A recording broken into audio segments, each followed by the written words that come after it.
Good morning, everybody. As y'all know, I'm pretty new at this, so if I stutter or whatever, I apologize now. I'm Reverend Rose, and I'm going to attempt to do a video answering some questions that were left on my YouTube channel, Ask Reverend Rose. And I believe the first one is, I believe it's about her pendulum. She has like a foreign accent, I can tell. It's from Kyra Wine. And Kyra Wine, thank you for posting your question, and I'll do my best to answer it. First of all, I'd like to start out by saying good morning. It's a beautiful morning. The sun's shining, the birds are singing, and God bless all of you, and blessed be, and may the God and Goddess bless you, and just have a wonderful day. And I just wanted to express some love to everyone and say thank you to everyone who subscribed to my channel also.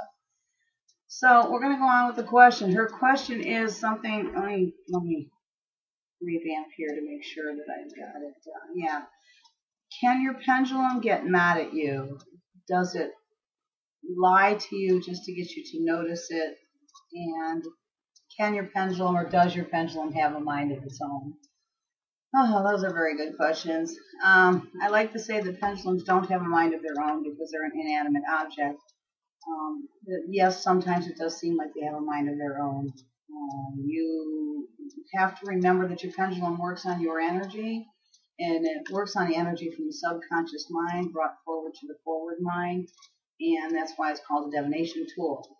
So, if your pendulum seems like it has a mind of its own, I would check your state of mind while you're using it.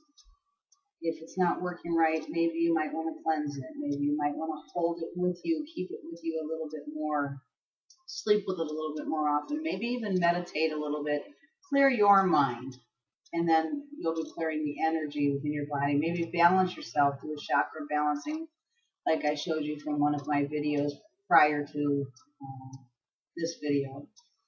Also, can your pendulum lie to you? Not usually. So what I would have to say there is you might want to make sure that you're not lying to yourself. Take a good look at your question. Also, make sure that you phrased your question properly. Some people will ask questions in a way that it's a generalized answer. This is a bad example, but this is the only example I can think of giving. Don't ever ask your pendulum, am I going to die? Because it's going to tell you yes. Because obviously, inevitably, everyone is going to die. You might want to rephrase it to, am I going to die tomorrow? Or am I going to die in the next 2 minutes? You know, that type of thing. Also, I will tell you this much. Your pendulum has, my pendulum anyway, has a problem answering questions about love, relationships. That is mostly because when you're dealing with a matter of love, it's just like in tarot. Okay, I read tarot cards. But when you're dealing with the matter of love, you're dealing with fate. So I'm not going to tell you that you're going to fall in love with John Smith tomorrow. You know, I'm not going to tell you that because that's not for me to determine. I'm not going to tell you that you've got 30 days to live. That again to me is fate. I don't determine death on people.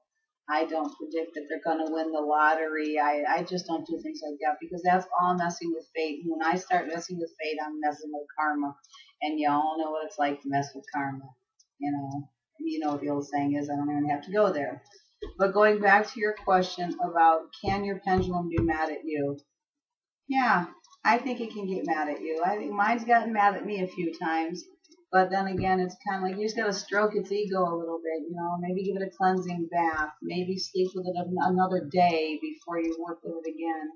Try something like that, and let me know how that works. I also have a question about pendulums from Witch Cheridwin, and again, I hope I'm saying this correctly. His question or her question, I'm not sure. I don't know whether anybody is a he or a she, so I apologize there too. I'll figure that out eventually by your pictures. So don't put up any pictures that will mess me up really bad. I'm getting too old for that. Anyway, I'm going to attempt to answer your question. Your friend seems to not be able to get his pendulum or her pendulum to work for him or her. A lot of times, if you're first buying a pendulum, Some people will buy it for the color. It's pretty. I want it. It's a point, or it's a octagon shape, or whatever shape it is. Don't ever buy your pendulums for those reasons. Always go in when you're buying pendulums and try to buy the pendulum that's right for you. Let it pick you. Mine picked me. It vibrated my hand. I could tell the difference between holding one in here and I feel nothing, and holding one in here and I feel a warm, tingling sensation. It's like, okay, that one's going to work for me. And then try it before you leave the store. But you have to hold it with you for a while too, so it builds up your energy. Now, if your energy is really strong, you can hold that pendulum for a few minutes and then use it. If your energy is not so strong, then you're going to have to work with your pendulum a little bit more. So if you do decide to buy a pendulum that's not working for you, it will eventually. They all do. They work on your energy, but I would suggest then maybe meditating, grounding yourself, take a sea salt bath, a cleansing bath, do a meditation, a chakra balancing, do whatever you need to do to cleanse yourself, prepare yourself, and also sleep with your pendulum. Carry the pendulum in your pocket, right up close to you. I know I make pendulums, and sometimes I make them that can be worn as bracelets if I get a custom order for those, and some people will actually just wear them on them all the time. Mine is with me in my pocket or in my purse. It's like my little person there with me. So yeah, it's possible that the pendulum might not be working for you at that particular time. But try all those other little things before you give up on it. And don't ever give up on it, because it does work through your energy, and eventually your energy will build its way up to a point where the pendulums will say, okay, hey, this person's going to work with me, so I better work with them or her. And it will work eventually. I've had some people say to me, oh, I've had this thing for a month and it still doesn't work. Well, my question to them is, did you carry it with you? Did you keep in personal touch with it for a while? Well, no, I threw it in the drawer and forgot about it. You can't throw it in the drawer and forget about it, because then it's going to get mad at you. Then you're going to have to do something to stroke its little ego, and just make sure that it's happy. And I don't remember if I answered the question about lying to you. Pendulums don't normally lie, because it's coming from your subconscious mind. And your subconscious mind does not lie. No one's subconscious mind lies. It's impossible, just like it's impossible for angels to lie. Which brings me right into Rich Sheridan's other question about St. Michael the Archangel. St. Michael the Archangel, to me, he rocks. I mean, he's just the best. He's like my knight in shining armor. He defends us all. He defends everybody against all the evils and all the bads in the world, and so on and so forth. I think that because you can see him and because you can talk to him, I think I'm jealous. I think that's really cool. Do I think it's possible? Yes. Whether you're a witch or whether you're a Christian, I think it's possible. I don't think being a witch is a bad thing. I think people misinterpret being a witch or being a pagan or being a Christian, and there's people out there that are hating people, including myself. I've gotten my share of the nasty comments already because I am a Christian and my daughter's a pagan. Well, you know what? I love her, and her heart is good, and your heart is good, and as long as our hearts are good, then we're good. That's how I feel about it. St. Michael the Archangel. I carry him with me everywhere.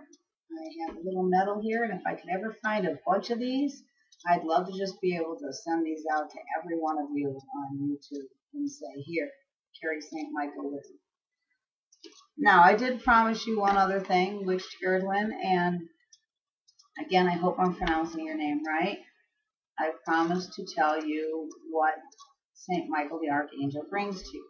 First of all, before I do that, I'm going to show you these. These are not my tarot deck, okay? By the way, I do tarot readings, but I'm not doing tarot readings. There is a channel out there called Along a Different Path. I believe I'm saying that right. He'll probably correct me if I'm not. And he's fairly new to YouTube also, and I watch his channel, and he does readings, and it's just awesome. So if you want a morning reading or a reading for the week, or I'm not telling you you can't get a hold of me and I won't do a reading for you, but I am just trying to direct you into his direction because he does them for the day. And I just think it's really good to have somebody else tell me for a change. I mean, I can draw my own cards, but I'm going to read into my cards what I want to read into them. He doesn't do that. So he'll give you all an energy readings. If you go there along a different path, you go to his channel, if you get a nice little reading for the day or the week or whatever, it kind of picks you up a little bit. So anyway, these are my angel oracle cards. And you can tell here. I don't know if you can see those or not. They're pretty beautiful. Anyway, I pick angel oracle cards for myself every morning. Sometimes I'll pick one, sometimes I'll pick two. Most of the time I end up picking two. But what I did this time was I went through the deck and I found Michael the Archangel. And I promised Witch Tarot Twin that I would tell you what he brings to you. And forgive me, I have my glasses on. It's another part of the page here. Okay, so Michael the Archangel says, I am with you, giving you the courage to make life changes that will help you work on your divine life purpose. Let me say that again. I am with you, giving you the courage to make life changes that will help you work on your divine life purpose. Notice he doesn't say on your Christian path or on your pagan path or on your Wiccan path. He says on your divine life purpose. I look at that as whatever your divine life purpose is. Michael the Archangel is there to help you with that. I think I've pretty much touched everything on the questions.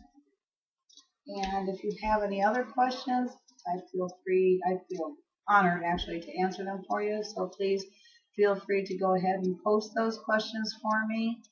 And the biggest asked question on my Etsy site and on any of my other little comment channels, am I still doing pendulum boards?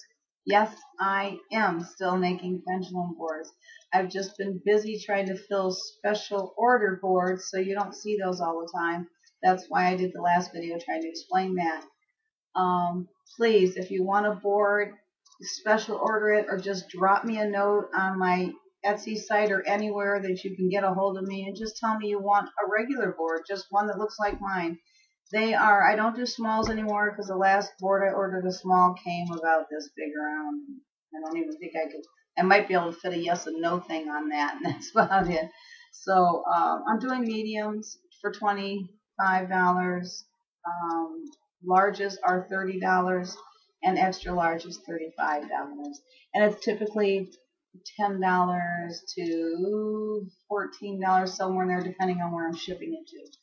So yeah, that's that. And I hope you enjoyed my video, and I hope I didn't mess up too much. And God bless everybody. Blessed be. Love and light to you all.